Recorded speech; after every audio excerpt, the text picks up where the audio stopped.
여러분, 오늘 우리가 살아가는 이 믿음이요. 바로 다음 세대의 미래를, 그러니까 내일을 결정한다는 이런 강력한 메시지에 대해 한번 이야기 나눠보려고 합니다. 지금 나의 삶이 과연 어떤 유산을 남기고 있는지 함께 깊이 생각해보는 시간이 되면 좋겠습니다. 네, 오늘 나눌 이 이야기의 시작은요, 바로 장영원 목사님의 시편 71편 설교입니다. 지금부터 그 설교에 담긴 깊은 통찰을 가지고 세대를 잇는 믿음이란 대체 뭘까? 같이 한번 들어가 보시죠. 이거 진짜 재미있지 않나요? 고대 이집트 피라미드 벽화에도 요즘 애들은 버릇이 없다고 써 있었다니 말이에요. 그러니까 다음 세대를 걱정하는 건 오늘날 우리만의 고민이 아니었다는 거죠. 와, 이건 인류 역사 내내 이어진 아주 오래된 질문이었던 셈입니다. 자, 바로 그래서 우리가 이 근본적인 질문 앞에 서게 되는 겁니다. 나는 과연 무엇을 남기고 갈 것인가? 내 인생이 끝났을 때 우리 아이들에게 또 다음 세대에게 남겨지는 건 과연 뭘까요? 바로 이 질문이 오늘 우리가 함께 풀어갈 이야기의 가장 중요한 핵심입니다. 자, 그래서 오늘 우리가 어떤 순서로 이야기를 나눌지 한번 볼게요. 먼저 세대를 관통하는 이 질문에서 시작해서요. 믿음을 삶으로 배우고 또 삶으로 증명하고 결국 다음 세대까지 전하는 이 세 가지 핵심 원리를 차근차근 살펴볼 겁니다. 그리고 마지막에는요. 우리가 남길 수 있는 가장 위대한 유산이 과연 무엇인지 그 답을 함께 찾아보겠습니다. 자, 그럼 첫 번째 이야기. 시대를 잇는 질문부터 시작해 보겠습니다. 시편 71편을 쓴 기자의 고백을 통해서 개인의 힘든 시간이 어떻게 다음 세대를 향한 사명으로 바뀔 수 있는지 그 놀라운 관점의 전환을 한번 들여다보죠. 네, 시편 71편을 보면요. 이게 그냥 나이가 드니까 힘들다 이런 한탄이 아니에요. 오히려 그 반대입니다. 인생의 황혼기를 내가 평생 경험한 그 하나님을 다음 세대에게 알려줄 수 있는 절호의 기회, 다시 말해 사명의 시간으로 완전히 새롭게 바라보고 있는 거죠. 자, 그렇다면 말이죠.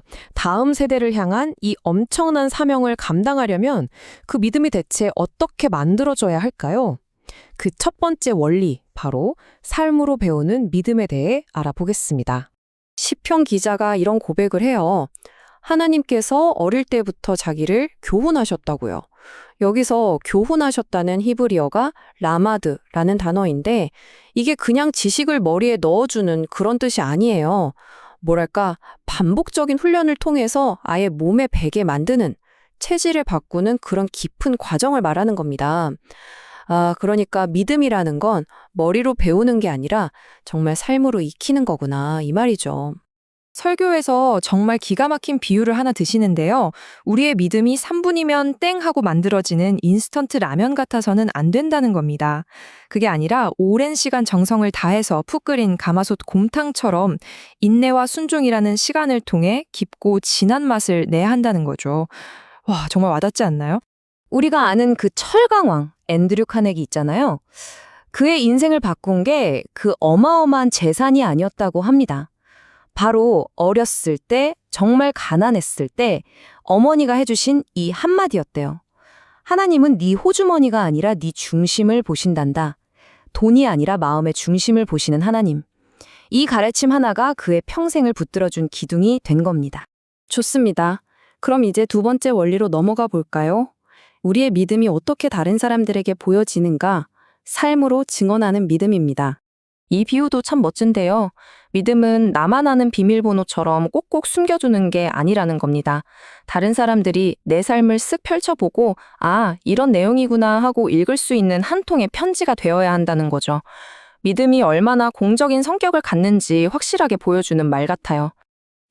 위대한 선교사 존 패튼의 이 고백은 정말 들을 때마다 마음에 큰 울림을 줍니다. 자기를 붙들어준 게 아버지의 멋진 설교나 가르침이 아니었어요. 그냥 문틈으로 들려오던 아버지의 그 조용하고 꾸준했던 기도 소리, 바로 그거였다는 겁니다. 말이 아니라 삶으로 보여주는 증언이 얼마나 강력한지 정말 제대로 보여주는 이야기죠. 그래서 여기서 정말 중요한 경고가 나옵니다. 우리가 믿음과 가치에 대해서 입을 꾹 닫고 침묵하잖아요?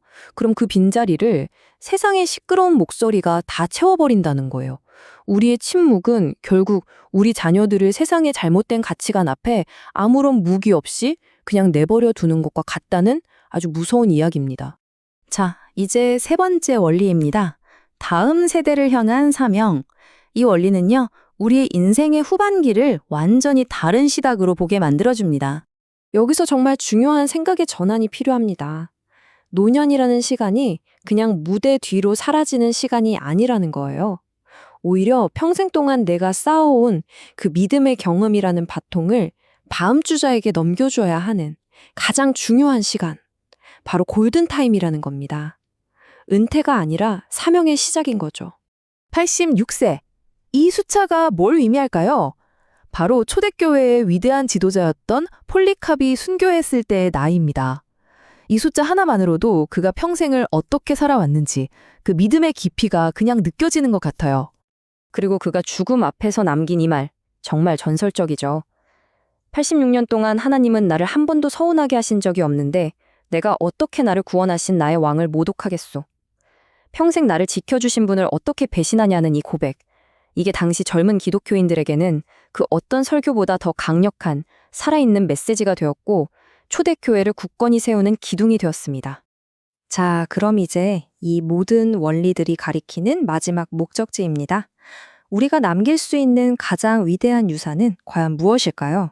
보통 우리가 유산이라고 하면 아파트 한 채, 통장에 얼마 이런 물질적인 걸 떠올리잖아요. 근데 솔직히 그런 것들이 영원한 평안을 주지는 못하죠.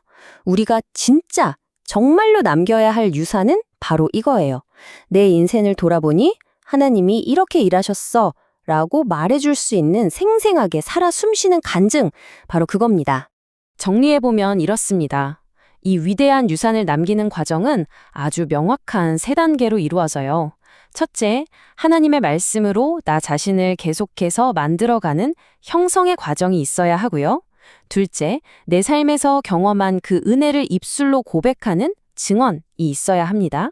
그리고 마지막으로 이것을 다음 세대에게 물려주는 것을 내 인생 최고의 전달 사명으로 여기는 거죠. 형성, 증언, 전달, 이 세 가지입니다. 자, 이제 오늘 이야기의 마지막입니다. 이 질문을 여러분께 드리면서 마무리하고 싶어요. 잠시 한번 멈춰서 스스로에게 물어보시면 좋겠습니다. 오늘 내가 살아가는 이 삶은 과연 누구의 내일을 만들고 있을까?